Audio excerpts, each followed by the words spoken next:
Luzon, Visayas, Mindanao at buong mundo. Ngayon ay Biyernes, June 7, 2024.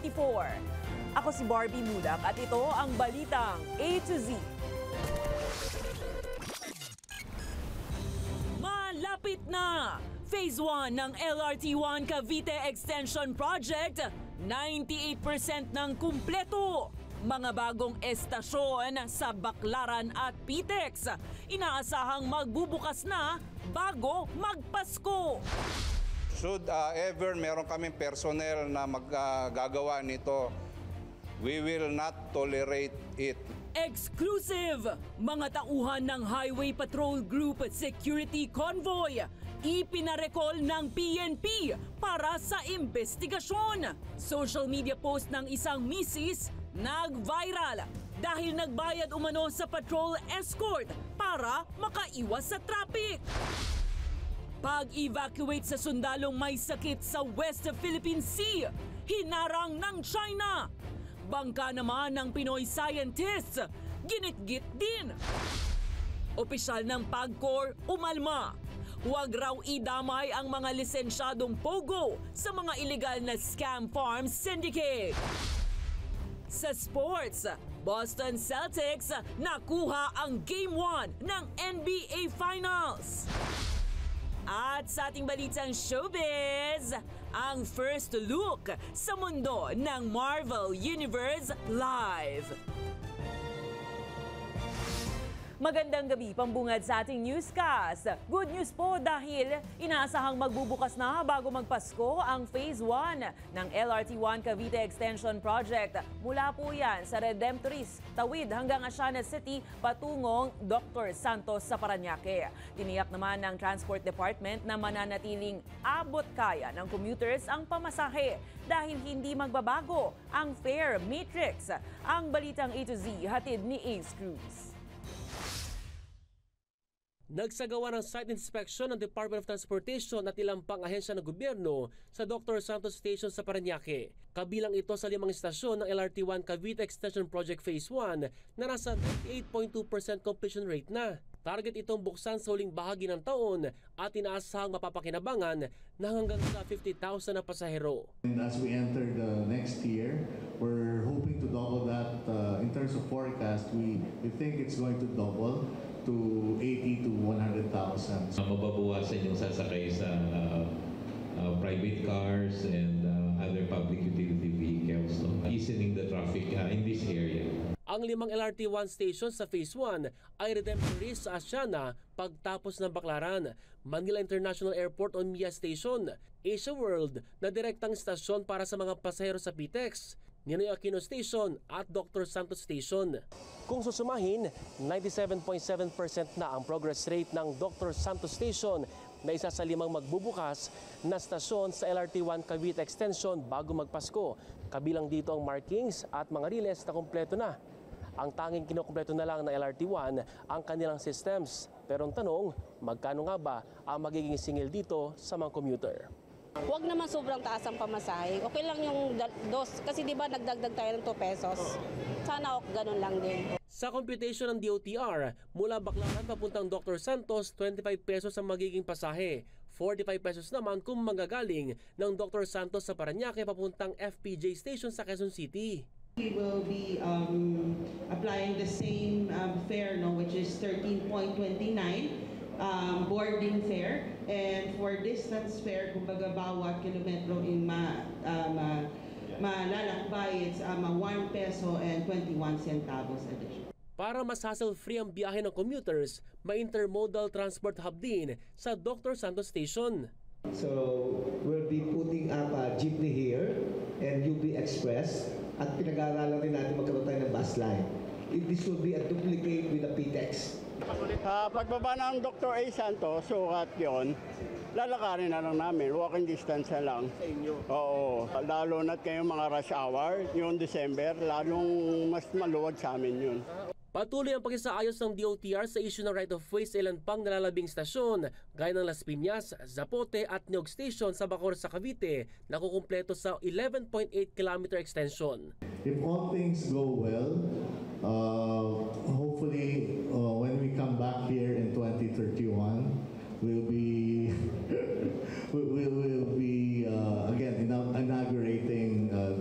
portion of the extension. Kapag nakumpleto ang kabuuan ng LRT1 Extension Project sa taong 2031, tinatayang mapapabilis nito ang biyahe mula Metro Manila papuntang Cavite sa 25 minutes mula lagpas isang oras. Para sa Balitang A to Z, Ace Cruz. Tiniyak ni Pangulong Ferdinand Marcos Jr. na tuloy pa rin ang Mindanao Railway Project sa kabila yan ng pagkansela ng China sa pondo para rito. Ayon sa Pangulo, patuloy ang paghahanap ng gobyerno ng iba pang funding sources para sa proyektong nagkakahalaga ng 81 billion pesos. Ang Mindanao Railway Project ay magdurugtong sa Digos City sa Davao del Sur at Tagum City sa Davao del Norte. Inaasahang bibilis ang biyahe mula 3 oras sa 1 oras na lamang at pakikinabangan ng higit 120,000 na commuters kada araw. Layunin nitong mapabilis hindi lamang ang daloy ng transportasyon, kundi pati na ang pag-usad ng kaunlaran sa inyong lugar. Asahan po ninyo, tututukan po natin. HPG Escort for Hire. Yan ang trending ngayon sa isang post sa social media kung saan ipinagmamalaki na nagrenta ang kanyang asawa ng isang HPG personnel para lamang matulungang maibsan ang matinding traffic papunta sa kanyang pupuntahan. Ikinaalarma naman ito ng PNP kaya nirecall na ang lahat ng HPG Security Convoy personnel sa kanilang tanggapan. May Balitang A to Z exclusive, si Kim Salinas. Totoo nga kayang na-hire na ang HPG? Usap-usapan ngayon sa social media ang post sa isang IG story ng isang netizen kung saan nagrenta umano ang kanyang asawa ng isang HPG escort para lang maiwasan ang matinding traffic. Umani ito ng iba't ibang reaksyon dahil sa umano'y pagiging insensitive sa iba at di na dapat ipagmalaki pa. Initially, we had contact with itong tao na ito kung sinong nag-post. And it went viral, dragging our name again, which is nakakasira sa imahe ng ating highway patrol group. Ikinaalarma ito ng PNP dahilan para magsagawa ng investigasyon at i-recall ang mga HPG security convoy personnel sa kanilang headquarters. Pero itinanggi ng HPG na tauhan nila ang nasa litrato. Yung ginamit na motorsiklo is not an official highway patrol issued motorcycle. However, we are deeply investigating it. Nakipag-ugnayan na ang HPG personnel sa nag-post at sinabing 2 weeks ago pa umano ang ngayoy deleted post na. Saad pa na nag-post, bakit daw big deal ito ngayon marami naman daw ang gumagawa na nito. Babala naman ng HPG. Should ever meron kaming personnel na maggagawa nito, we will not tolerate it. We will make sure that appropriate charges will be filed against them up to their separation from the service. Dahil dito, ipinag-utos ng DILG at PNP ang mga dagdag na security markings sa kanilang hanay. Ipinakita ng PNP Highway Patrol Group ang complete uniform at itsura ng motor vehicle issued nila na mayroong body number, maging ang kanilang helmet may badge number din. At ang kanilang bago ngayon, ang best mismo ng gamit ng PNP personnel, nilagyan na rin nila ng number. Katumbas ng body number ng kanilang motor vehicle. To put a number sa HPG vest, and that number corresponds. No? Ito po ay may similar number corresponding to the motorcycle that they will be using. So that pag for their easy identification, should they commit any infractions of the law or may ginagawang illegal, mabilis namin sila ma-identify. Mas naghigpit naman ngayon ang mga HPG lalo na sa mga convergence area. Improvised plate daw kung titignan mo naman, mukha namang original Kasi nung binili namin yan, original daw talaga yung plaka Ngayon tataka ko bakit improvised plate daw. Baka naman nagwawala-wala ka lang ng plaka kung saan mo ginamit yung plaka mo Kaya kailangan may authorization ng LTO. Chine-check natin yan. Mas paiigtingin pa raw ng HPG ang kanilang panguhuli sa kalsada, lalo na kapag may gumagamit ng PNP markings, blinkers, illegal escorting at mga nagpapanggap na miyembro ng kapulisan. Para sa Balitang A to Z, Kim Salinas.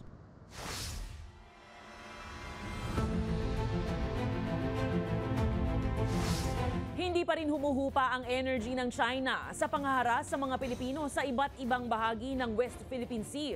Sa hiwalay na mga insidente, ginitgit ng China ang bangka ng scientist ng Pilipinas at kamakailan ay hinarang naman ang medical evacuation boat na maglilikas sa isang sundalong Pinoy na may sakit. Narito ang ating balitang A to Z.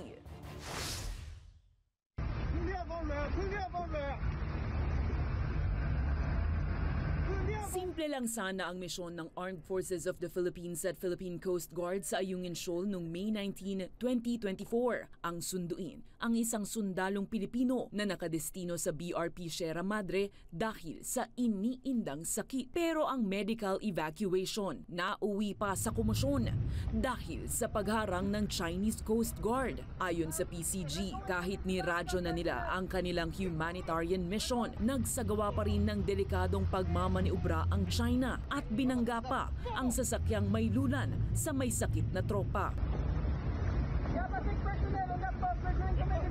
Tinawag ng PCG bilang barbaric at hindi makatao ang pag-uugaling ito ng China. Mabuti na lang ay naungusan pa rin ng Philippine Navy at PCG ang China at matagumpay na nadala sa ospital ang pasyenteng AFP personnel. Sa hiwalay na insidente naman sa Escoda o Sabina Shoal. China Coast Guard, this is Philippine Coast Guard.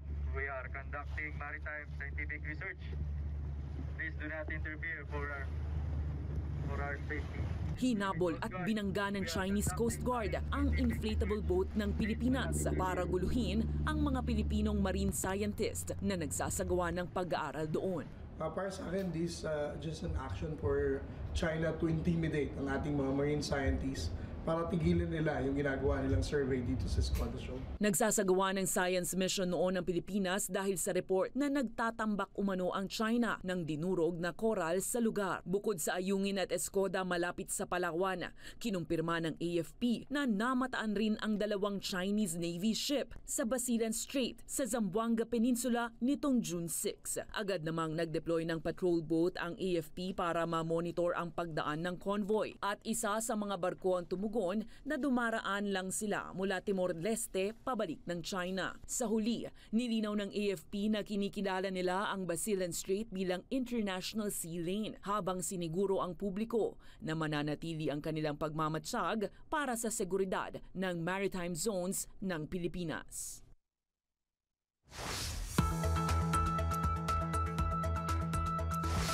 Goodbye, super init na nga ba?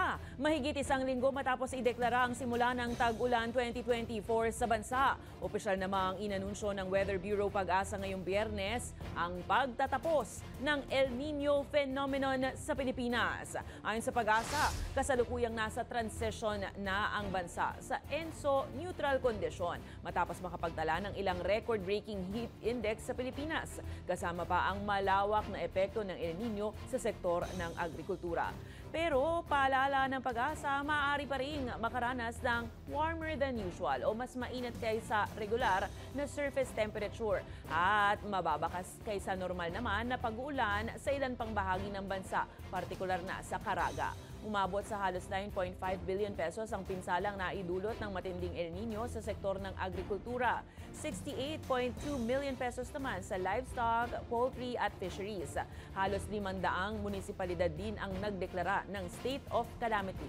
Samantala, nananatili sa 69% ang tsansa na magsimula ang La Nina season naman sa ikatlong quarter ng taon. Hindi na po ganun kainit yung temperatura ng dagat kaysa karaniwan. So, back to average or normal na po. At tinitingnan din natin na yung pong impact or epekto nito sa ating lugar ay since tag-ulan na rin po tayo, so nababawasan na rin po yung mga areas na naaapektuhan nitong El Nino. Pinag-iingat ngayon ng PHIVOLCS ang mga residenteng nakatira sa mga lugar malapit sa Taal Volcano dahil yan sa volcanic smog o VOG mula sa bulkan. Ayon sa PHIVOLCS, humigit sa 11,000 tonelada ng asupre ang ibinuga ng Taal Huwebes ng gabi. Pinapayuhan ang mga residente ng mga apektadong lugar na magsuot ng N95 mask at uminom ng maraming tubig. Banta kasi sa kalusugan ng sulfur dioxide sakaling ma-expose ang marami. Nasa 16 na bayan na apektado ng hazy condition o paglalang paglabo ng kapaligiran, kabilang ang Batangas City, Laurel, Taal, Lemery, Lipa, Malvar at Alitagtag. Samantala, nananatili pa rin sa Alert Level 1 ang Bulkang Taal at patuloy na minomonitor ang aktibidad nito. Basically, ang advisory namin ay sinasabi na baka mag-hold ng dam kasi nga po, based sa pag-asa, mahabaga lamang yung hangin. Kaya hindi kagad na madidissipate.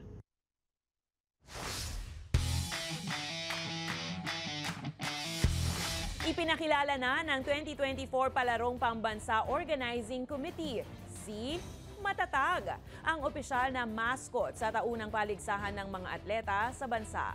Hango ang mascot sa imahe ng Cebu Flower Pecker Bird, kung saan isinasalamin ng istorya ni Matatag ang muling pagdiskubre sa ganitong uri ng ibon noong 1992, matapos akalaing extinct na ang kanyang uri noong early 20th century. Sinasalamin din umano ni Matatag ang pang-araw-araw na hirap at sakripisyo ng mga atleta na pinagsasabay pa nga ang pag-aaral at sports. Kasunod yan ng pagpapakilala kay Matatag, inilabas na rin ng Komite ng Palarong Pambansa ang opisyal na schedule at venues ngayong taon na tatakbo simula June 30 hanggang July 17. Susunod sa gitna ng panawagan na tanggalin na ang buong pogo industry sa bansa, PAGCOR humirit. Huwag naman daw idamay ang mga lisensyadong pogo companies. At Boston Celtics pinataob ang Mavericks sa pagsisimula ng NBA Finals. Abangan ang kumpletong ulat sa pagbabalik ng Balitang A to Z.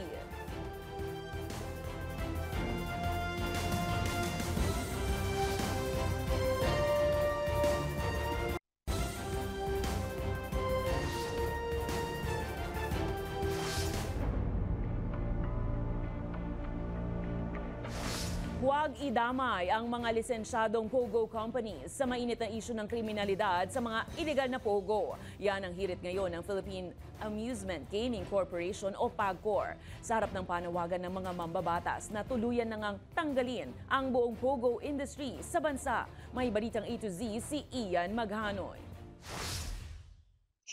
I-distinguish na lang natin. Licensed pogos and the rest are criminal syndicates. Dinepensahan ng PAGCOR ang mga lisensyadong Philippine Offshore Gaming Operations o POGO na nag-ooperate sa Pilipinas sa harap ng umiinit na issue ukol sa kadikit na kriminalidad ng mga illegal na POGO sa bansa.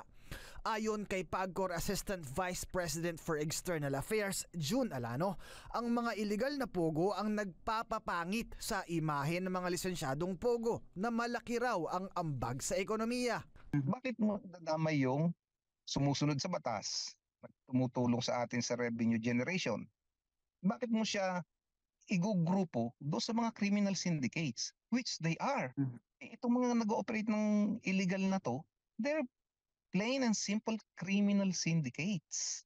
Tulad na lamang ng ginalugad na Lucky South 99 Pogo Hub sa Porac, Pampanga, kung saan isang trabahador ang tinorture at namatay.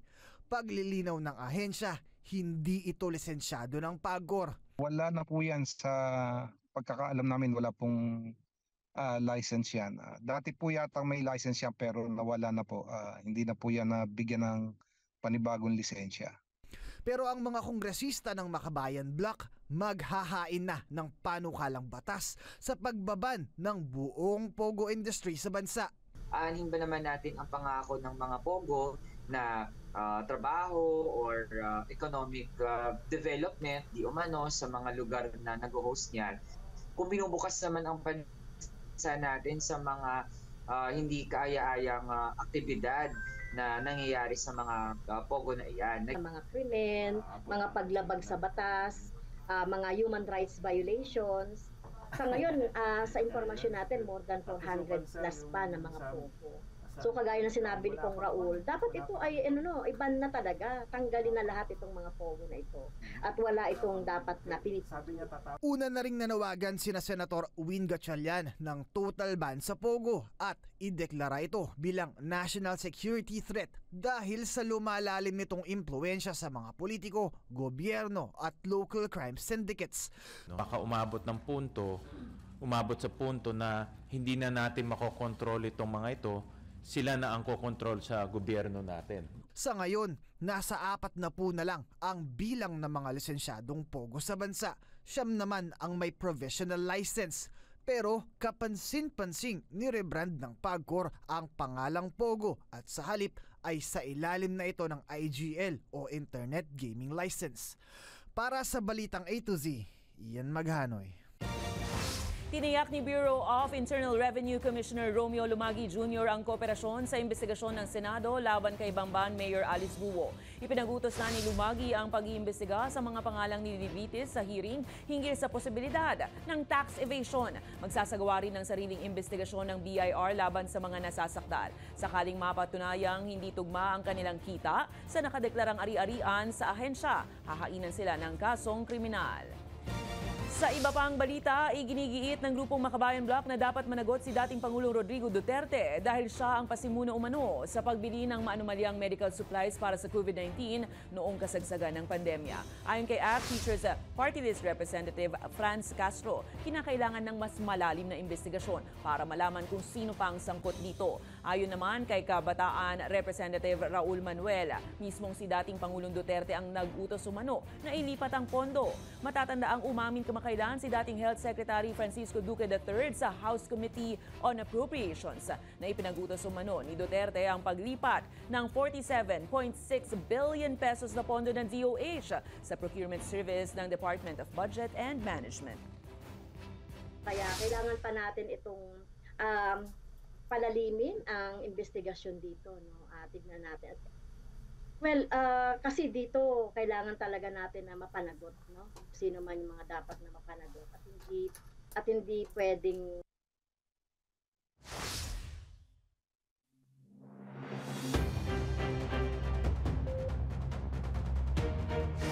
Good news sa mga motorista, may namumurong bawas presyo sa produktong petrolyo sa susunod na linggo. Batay sa abiso ng Department of Energy, nasa 1 peso and 49 centavos ang tapya sa kada litro ng diesel. Halos piso naman sa kada litro ng gasolina at halos piso 50 naman sa kada litro ng kerosene. Epektibo ang bawas presyo sa darating na Martes. Iginigiit ng Makabayan Bloc na hindi sapat ang pagbaba ng taripa sa mga imported na bigas para mapababa ang presyo nito sa mga pamilihan.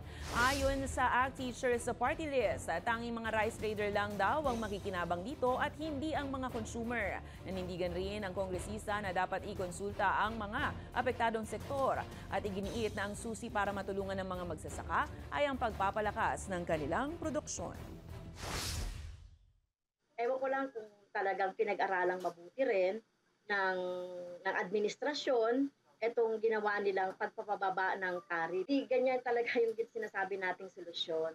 Ang sinasabi talaga nating solusyon ay palakasin ang ating produksyon dahil nandiyan yung mga magsasaka na talagang nangangailangan ng tulong. At kaugnay niya, nangangamba na ngayon ang mga magsasaka sa Bulacan hinggil nga sa pagbaba ng taripa sa mga imported na bigas. Anila malaki ang posibilidad na maraming magsasaka na ang tamarin na magtanim dahil naniniwala ang mga ito na traders na lang ang makikinabang. Posible rin umano na makaapekto ito sa pagbaba ng presyo ng bigas sa merkado. Pero paliwanag ng National Food Authority, handa silang bilhin ng palay sa halagang 23 hanggang 30 pesos kada kilo. Nga po, isang pangamba din namin na baka bumagsak yung presyo ng halaga. Ano mangyayari, sir? Kawawa po ang mga magsasaka. Walang kinalaman yung pagbaba ng tariff ng imported rice doon sa buying price ni NFA. Kahit ibaba nila sa zero yan, we will buy at the price na makakatulong at makakaginhawa sa farmers.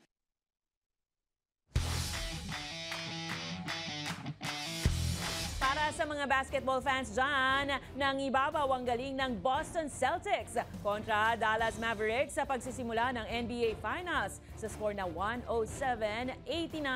Sa first half pa lang ng laro, kaagad na nakabuo ng 29-point lead ang Celtics at napigilan ng Mavericks na makausad, lalo na pagdating ng third quarter. Isa sa mga stars ng Celtics ngayon ang pagbabalik ni Kristaps Porzingis matapos ang kanyang injury. Nasungkit ni Porzingis ang 29 points at 6 rebounds na nagpaungos sa Team Celtics.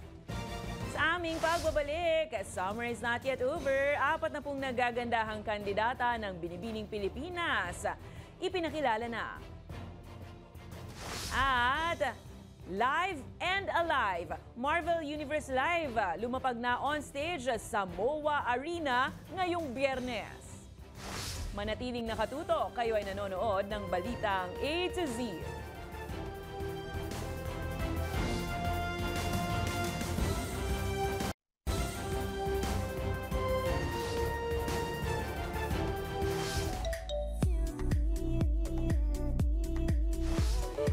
Ka-A to Z Perfect ngayong weekend. Ang paborito niyong Marvel superheroes lumapag na today on stage. Silipin ang ilang eksena sa Marvel Universe Live at sabay-sabay mamangha sa Balitang A to Z Showbiz ni Lane Garcia. Pasabog ang pagsisimula ng Marvel Universe Live ngayong Biyernes sa Mall of Asia Arena.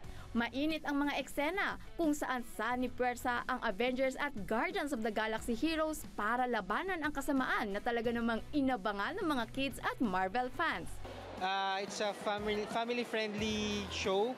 Tapos, again, if you're a Marvel fan, ma-enjoy mo talaga siya. Grabe yung production, grabe yung effects, and the storyline. Parang hindi siya nalalayo sa Avengers. So, ganda. Highly recommended. Yung sa sobrang flawless ng production, akala mo inedit sa harap mo. Maganda yung storytelling niya. Everyone sa all ages maintindihan.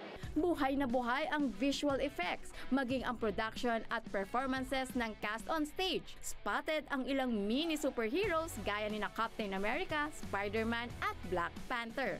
Maging ang mga Marvel fan, hindi rin nagpahuli maging superhero. Perfect din ito pang banding ng pamilya para sa nalalapit na selebrasyon ng Father's Day. The thing that I like is Groot. I want Spider-Man! Sa Media Day briefing, ipinakita ang mga props at costume para sa stage play. Ang ilang kids nagpa-picture pa sa kanilang idol, ang nag-iisang friendly neighborhood na si Spider-Man at sa napakatikas na si Captain America. Mapapanood ang Marvel characters sa live performance hanggang June 16. Samantala, mabibili ang tickets ng Marvel Universe Live sa authorized SM ticket platforms and nationwide outlets. Para sa Balitang A to Z Showbiz, Lane Garcia. Sa showbiz pa rin, tapos na nga ang tag-init pero mas lalo nag-init ang Philippine Pageant World nang formal nang ipakilala ngayong gabi ang 40 kandidata ng Binibining Pilipinas 2024. Sa katatapos na press presentation, ginanap sa New Frontier Theater sa Cubao, Quezon City, rumampa at nagpasiklaban sa pasarela ang mga binibini sa runway. Suot ang kani-kanilang one-piece black swimsuit. Kasabay ng ika-60 anibersaryo ng naturang pageant, inihayag din ng Binibining Pilipinas ang premyong aabot sa tig 1 million pesos sa makapag-uuwi po yan ng corona para sa Binibining International 2024 at Binibining Pilipinas Globe 2024. Habang makatatanggap naman ng tig 400,000 pesos ang first at second runners-up. Ipinasilip rin ang bagong Majestic Crown na disenyo ng proud Bulakenyo fashion designer at crown maker na si Manny Halasan. Samantala, puspusan ng paghahanda ng mga kandidata para sa nalalapit na national competition sa June 11 bilang bahagi ng preliminary competition. Gaganapin naman ang inaabangang Grand Coronation sa July 7 sa Smart Araneta Coliseum.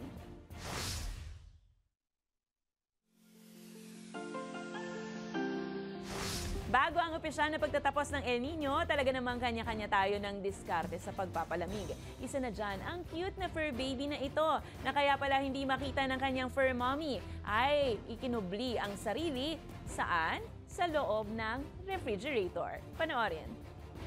Dali lang ba lang ako ni Ido ayawan ko pangita. Banta ko ari naman di sa rep mo. Be? Yuje? Oh, Yuje. Gwa na. Gwa na da. Yuje. Gwa na. O, hindi pa sa magwa. O, gwa na. Gwa na, dali na. Tama na ng aircon, dali na.